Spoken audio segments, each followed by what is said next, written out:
cette plasticité neuronale, elle a un rôle essentiel dans notre mémoire. Et je vais vous montrer donc quelques exemples. Pourquoi? Parce que vous savez que donc, au cours du développement du cerveau, qui se fait principalement dans la dernière partie de la gestation, eh bien c'est là où vont se faire la majorité des connexions nerveuses. Et naturellement, ça va être une sorte d'apprentissage qui va être fait. Il va y avoir des neurones qui vont être myélinisés pour courir un peu plus vite, et puis il y en a d'autres qui ne vont pas l'être. Et génétiquement, toute cette formation va pouvoir se faire. Et ça, c'est un exemple du cortex occipital, puisque je travaille à l'Institut de la Vision à Paris, c'est pour ça que ça m'intéressait. Tout de même, c'est toute cette voie nerveuse qui va se mettre en place. Et je pense que vous devez savoir que quand on est tout petit, on voit tout à l'envers. Et en fait, c'est l'apprentissage qui nous dit que, ah tiens, la tête est en haut et les pieds sont en bas. Mais normalement, ce n'est pas ce qu'on voit. On voit l'inverse. Alors, j'aime bien ça. Parce que c'est vraiment le meilleur exemple que j'ai trouvé pour expliquer ce qu'est la plasticité. Il y en a peut-être qui jouent au golf ici. Moi, j'essaye. Pas très très bon. Donc, je ne suis pas dans les pros. Alors, quand vous commencez, la première fois que vous jouez au golf, je prends mon club, comme ça, et puis j'essaie de taper comme un sourd dans ma balle. Ça veut dire plusieurs choses. Il faut d'abord que je monte mon bras, donc il y a mon cortex moteur qui va se mettre en place. Il faut que je regarde la balle, si j'arrive à taper dedans. Donc c'est mon cortex visuel. Et puis ensuite, il faut que je pense à tout ce que je dois faire, c'est mes cortex associatifs, pour que je puisse regarder par là. Et bien vous voyez, un golfeur novice a presque toutes les régions de son cerveau qui sont allumées. Parce qu'on a besoin de tout, on a besoin de tout faire. Et celui d'en bas, c'est Tiger Woods. Ben lui, il n'a plus que le cortex moteur. Il est bien obligé, parce qu'il faut bien qu'il fasse son geste. Et l'apprentissage qu'il y a eu, cette plasticité en fait, du cerveau a fait que cette voie particulière est extrêmement développée chez lui.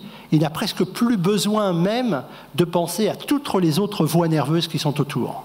Il n'y en a plus qu'une seule. Et c'est ce que montre l'imagerie médicale aujourd'hui. On peut faire ça chez l'animal. Alors c'est à peu près la même chose. On peut mettre un rat dans une piscine, qu'on appelle une piscine de Maurice. Et puis le rat, c'est comme les chats, ils n'aiment pas tellement l'eau.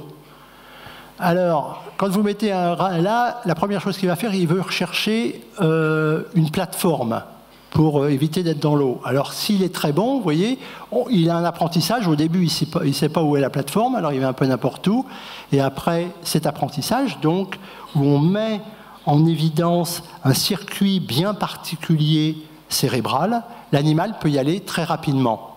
Et manque de chance, si cet animal a une lésion de cette structure qu'on appelle l'hippocampe, et qui est la structure la plus importante pour notre mémoire, celle qui stocke la majorité des informations, eh bien vous voyez que même après 10 essais, l'animal est incapable de reconnaître la plateforme.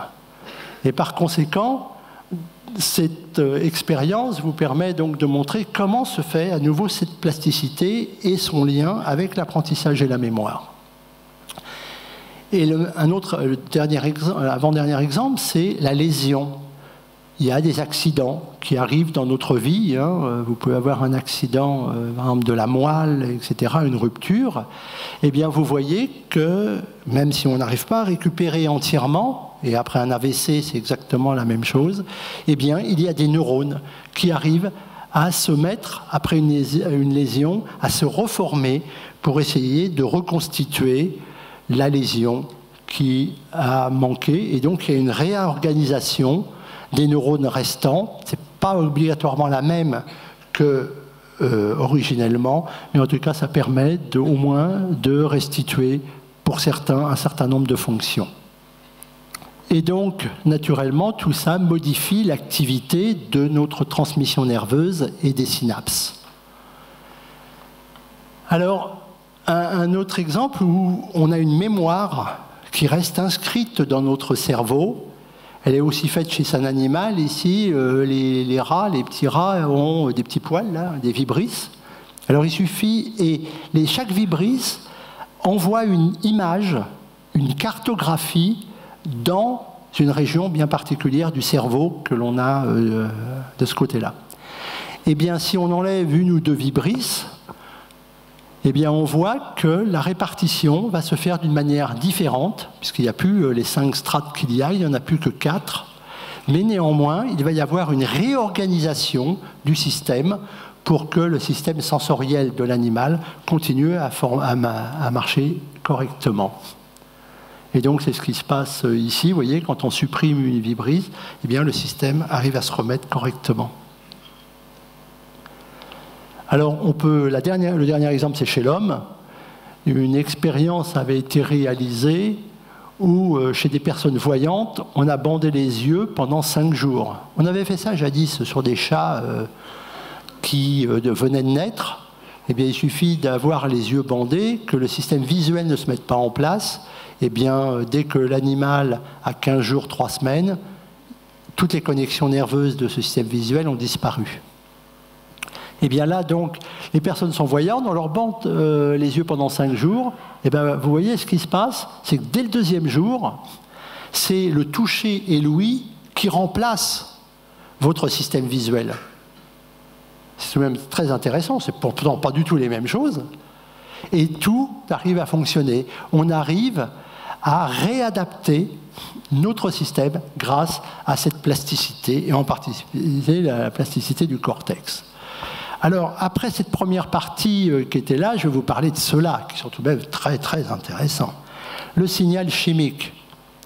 Naturellement, les neurones, comme je vous ai dit, c'est bon, on a toujours parlé des neurones hein, quand on parle de notre cerveau, mais il y a bien d'autres cellules qui sont autour, et en particulier les cellules gliales, qui viennent de glu, qui collent.